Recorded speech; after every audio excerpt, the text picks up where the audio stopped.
Extracting the diagnostic codes from GM vehicles is actually one of the easiest to do, and you can do it from sitting right in the vehicle. But you're going to need just a couple items to do it with. First off, you need a pad and a pencil to write down the codes once you get them out of the vehicle. And you're also going to need the correct manual to be able to tell you what the code means once you've got it out of the vehicle, as well as the diagnostic chart that you'll need to begin service. Now, there's two other keys that we have to have, isn't there, Jim? That's right, Scott. The first one, of course, will be the one for the car itself, because we have to turn the ignition on to get the system operating. This, of course, will turn all of the dash lights on. And one of them in particular that we're going to be looking for is the service engine soon light. Or that may appear as a check engine light on your vehicle. Either way, that's the light that we're going to watch. Now, the other key we're going to need is not absolutely necessary. We could use a paper clip, but for our demonstration, we're going to use what we call a code key. That's right, a little code key, or simply a device that puts the vehicle's computer into diagnostic mode. And to do that, we're going to insert this code key into the diagnostic connector. Now, on this car, it's located under the dashboard here, just near the steering post, and it has a little plastic connector that I'll pull off that says diagnostic connector. Sometimes, though, a car won't have the little plastic cover. It will have simply an open connector such as you see here, and it has a lot of terminals in there. The top two on the right are the ones we want, and I'm going to insert the code key into the top two terminals on the right, which starts the service engine soon light to flash. Now, the computer turns this light on and off to tell us what the codes are. Right now, it's flashing a code 12. 1, 1, 2.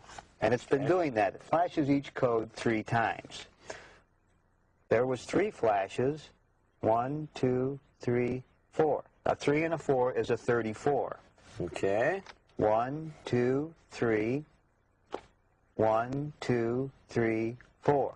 And again, as we mentioned, it'll flash the code on a GM vehicle 3 times, so you can actually see it the second or third time in case you missed it the first time around. And there was the third code 34. So we have a code 34 in the computer. Okay. A code 12, which is the test code, and a code 34. There's a very long pause here, Scott. I think the computer's done. It's checking itself out. If it's done, it'll flash the code 12 again, and it just did. It just started flashing the code 12, so it started all over again from the top. Okay, so the next thing we're going to do is we're going to take that code 12 and code 34. Of course, code 12 we know is just the diagnostic mode for this vehicle, but the code 34, when we look it up in the manual, says it's a mass airflow sensor circuit problem. So we've got our starting point. The other thing that we want to do then is take our manual, turn it to the actual diagnostic chart. Now, we can do one of two things at this point in time. We can either go out, test the mass airflow sensor, which will show, and if we don't do that, you can actually go down the trouble code 34 chart with your digital voltometer until you find out what the actual problem is. Now, after we've finished extracting the codes and determining their meaning, all we have to do is turn the ignition switch off, remove the code key, reinstall the plastic cover if your vehicle is equipped with one, and there you have a very simple test to determine where you need to be working on your vehicle.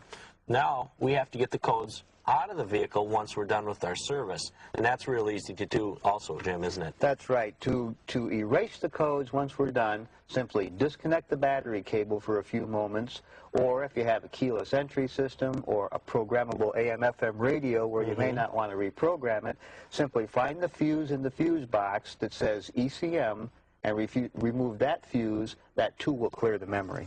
Okay, so as soon as you've got your service done, clear the memory, drive the vehicle, and then check for codes again. Retrieving service codes from a General Motors vehicle is very easy. Just follow these simple steps. Locate the diagnostic connector. It will usually be found under the vehicle's dash.